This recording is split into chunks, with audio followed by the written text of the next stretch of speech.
In this video, I'm going to share my favorite art supplies for painting florals. So let me know in the comments which supplies are your go-to when you paint florals. I would love to know, and everyone else would love to know, because I'm just one person. If you're new here, hi, welcome. My name is Irit. I'm an intuitive mixed media artist based in Austria. On my channel, I share my artsy adventures. And today we're talking florals, loose florals. So let's get into it. Let's start with watercolors, because for many of my florals, they are the main medium that I use. And I think beyond the specific colors, what I find really helps create a successful painting, meaning a painting that I like, is to have a variety. And of course you can have like a basic primary palette or something like this and then mix a lot of the colors, but I really love to have a variety of colors. So when I say a variety, I mean that you have some lighter colors that are more pastel-y and opaque, that you have darker colors that give you that dark value, that you have granulating watercolors, because that is such a hack. I would say it's not even like, calling it a hack is not really accurate, but I just feel you can create a much looser, lighter painting using granulating watercolors, because it gives you that detail and depth without actually having to work at it. So I love using granulating watercolors.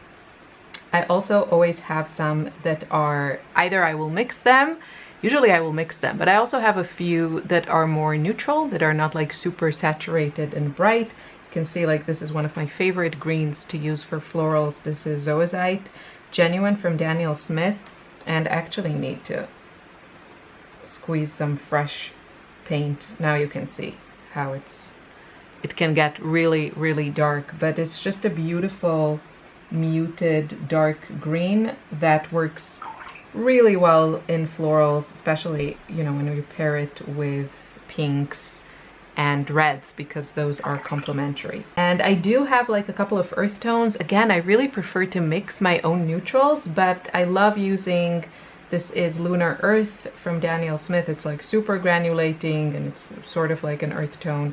And then I have all kinds of like yellow ochres or gold ochres to bring in some of that earthiness.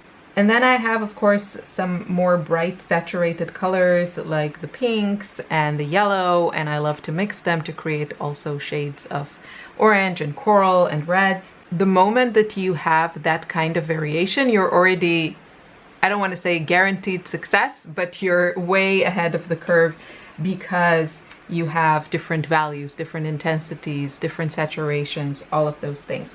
I also like adding gouache to my watercolor paintings, just because they give me that pigment intensity that I feel like I need to work harder to get it with watercolors. So I love having some gouache mixed in with my watercolors. I don't know if you can see, but this is, for example, this is watercolor, and I have to work just a bit harder to get it to be super intense. And also many watercolors, they don't have that matte finish that gouache has when you layer them thickly, and I really prefer that finish. It's just a personal preference kind of thing.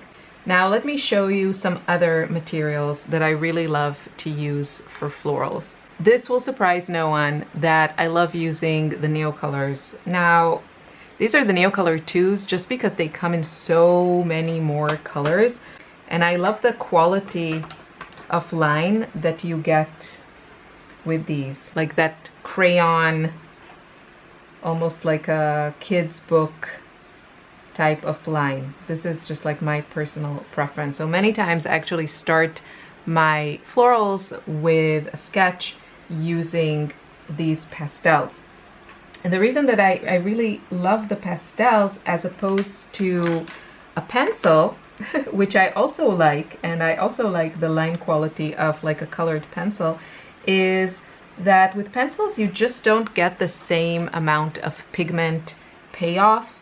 And so for that initial sketch, I mean, I could work harder, I guess, with a pencil and get a thicker line, but with the Neocolors, it's just so easy.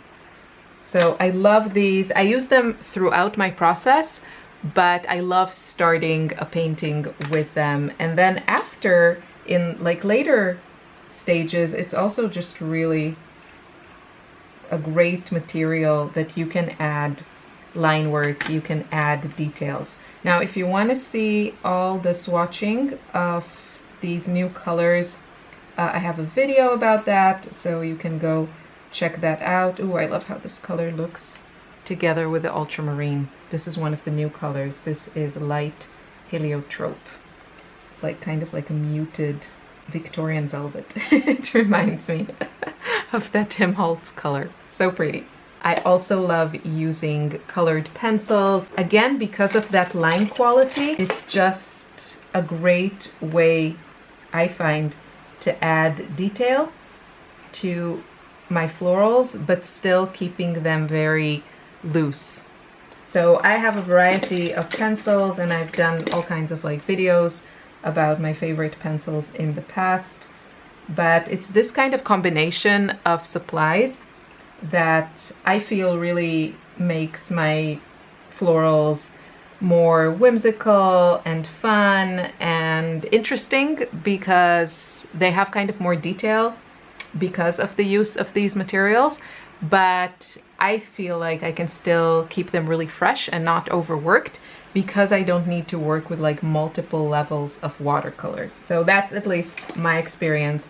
And of course there are like amazing purist watercolor artists that do an incredible job without using these other materials, but this is what I love to use, and it's also just a little bit different, also part of the fun for me.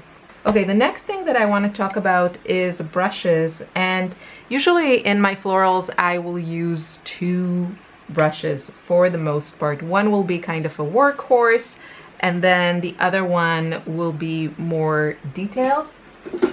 And I want to show you the workhorse that I really love in larger paintings is this Tracy Lebenson Wangai Orange synthetic brush that I've had for years, and I've used it like so much. Many times this is my workhorse. I also like this brush, which is surprisingly small, but can also be a workhorse. This is the Mini Majestic 1/4 inch dagger from Royal and Langnickel. There's something, it's really, I feel it's very ergonomic and just like really user friendly, even though it's not as long and romantic as this one. It's not like a magic wand, but it's just like such a great brush. I bought a couple more just because I love to use it with everything: watercolors, gouache, acrylics, everything. So, and I've had this one for years. I've used it so much and it looks brand new. So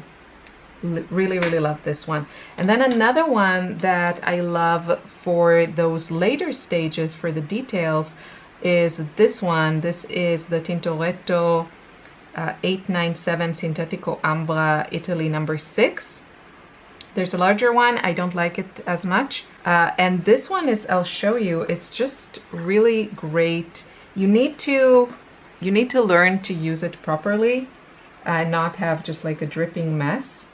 But once you know how to use it, you can get, I just want to show you, you can get like such an amazing variety of strokes. You need to figure out the ratio of pigment, see, so you don't, so it doesn't like drip. But I just love it. It's like wonderful for expressive brush strokes, and you get like just such an incredible variety. So I really love brushes that can do that, give you a variety, because that means you don't have to change the brush as often. So yeah, it's just beautiful. I mean, even to do, I usually, as I said, like I sketch with the pastels, but this would be also fantastic for sketching or just like doing kind of more drawing as opposed to painting, because of the variety that you can get, just like the line quality. I love it. I don't always use watercolors for my florals. Sometimes what stops me from painting is having a more complicated setup. For example, having to squeeze out the paint from multiple tubes, like going through, making decisions which colors I want to use. That will keep me from painting. And so I found materials and formulas and setups that can help me start painting faster. And that's what I want to show you. This is my gouache palette, and I would say if you want to use gouache in this way, meaning squeezed into a palette, what you need to consider are two main elements. This is what I have found from my experience.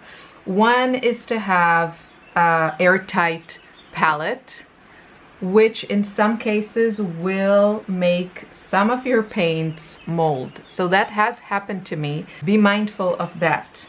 So I would say, you know, use it often or just take that under consideration. So that's one thing. You need an airtight palette.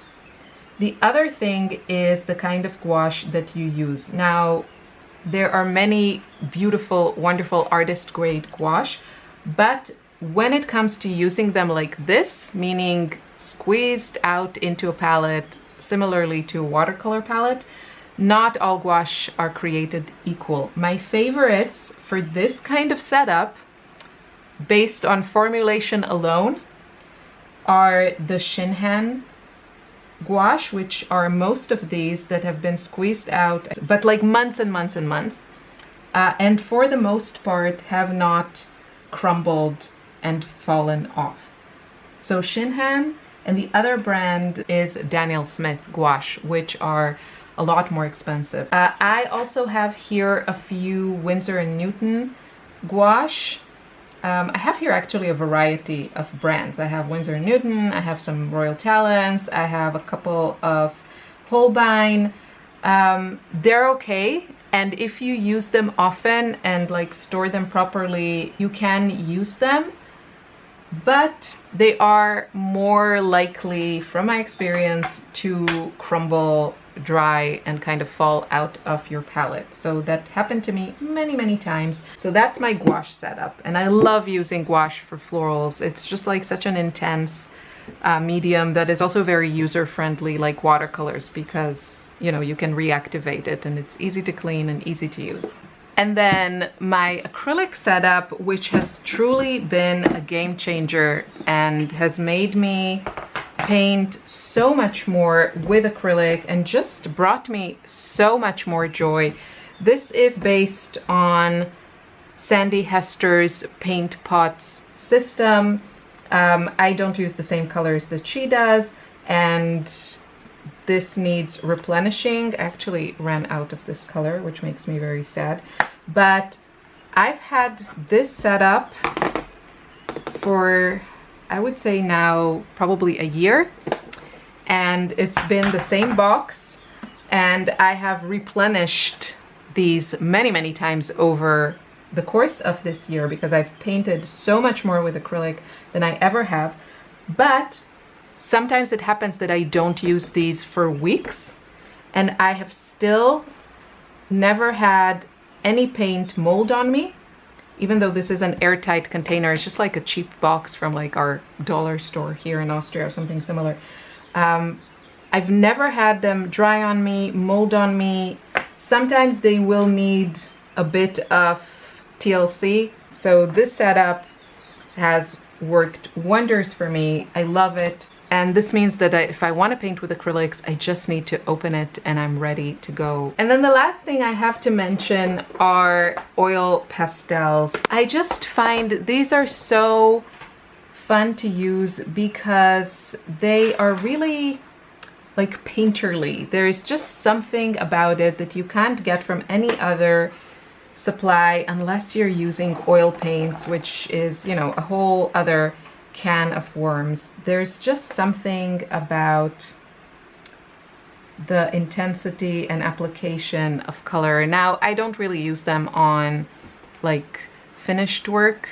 I mostly use them for sketchbook and playtime because fixating them is not the easiest. I have the 48, I want to say, yeah, 48 color set from Gallery. These are my favorite affordable oil pastels. If I could go back in time now, I didn't know these before I bought them. If I could go back in time, I would buy like the biggest set I could. I love that combination actually of this like thick, painterly, pigmented, opaque material contrasting the wonderful transparency and like watery, puddly, that's not a word, feel of watercolors. I really enjoy a couple of my favorite sketchbooks to play around with for mixed media, which means just, you know, that you have options always, is the Pith sketchbooks. You can find these on Jackson, or I actually ordered mine directly from Pith. If you're like a watercolor purist, buy a watercolor sketchbook, but if you love playing with different mediums, this is really like my favorite sketchbook for that at this point in time. It's a joy to use with watercolors, gouache, pencils, pastels. The paper is smooth and just lovely. And an honorable mention, I have to give these sketchbooks an honorable mention just because they're so affordable, and these are the art creation books. I just love how many pages you get in a sketchbook and how you can really explore subjects in a variety of materials. Again, if you're using mostly watercolors, this is not a great sketchbook for that. But if you want to do sketches, color swatching, play, it will handle kind of everything. But you can see, like here, for example, I used more like wet media here. You can see the paper buckles. It's not very attractive. But again, I find that the advantages of this sketchbook really outweigh the disadvantages, because you can just like, you don't have to think too much. You can use anything and everything in it. So I had to mention it. And then just a little honorable mention. This is a sketchbook I've had for a while. I don't know if they make these anymore. If you know, then let me, then write it in the comments. These are the toned paper sketchbooks from Hanemühle, and there's also a gray version. And this is, as far as I remember, I bought this like a few years ago. This is watercolor paper. And there's something just like really fun. I've had this for ages. Like my style has changed a lot since these florals. But there's something really fun about using toned paper. It just gives you that like mid-value to start with. And I think it would be a lot of fun to use these for sketches of flowers like I did here. And I love this one. And you can see here I mixed all kinds of materials. You can see there are like oil pastels. There are also like water-soluble media. So it just kind of handles everything. But yeah, toned paper, it's definitely something to consider. This is really it. I hope you enjoyed it. And I use all of these materials, except this one. I use all of them in my new course, Floral Playground. We are having fun in the community. This is a live run, and I don't know if I'll do another live run. And registration closes July 7th. And after that, I don't know when I will open the registration again. I don't know when I'll do another live run, or if I will do another live run. And I can for sure promise you that the price will go up. So right now it's on this special launching price of 79 euros. It will never be cheaper than that. This is like a really great course with tons of content, techniques and ideas that I haven't seen anywhere else, and I've taken many floral courses. So this is your chance. If you want a community, if you want support, I will be there daily, present to guide you and help you and support you. I said everything I had to say. I think now I will start playing around a little bit. Thank you so much for watching, and leave a comment and tell us what your favorite materials are to paint florals. We would love to know. Have a great day.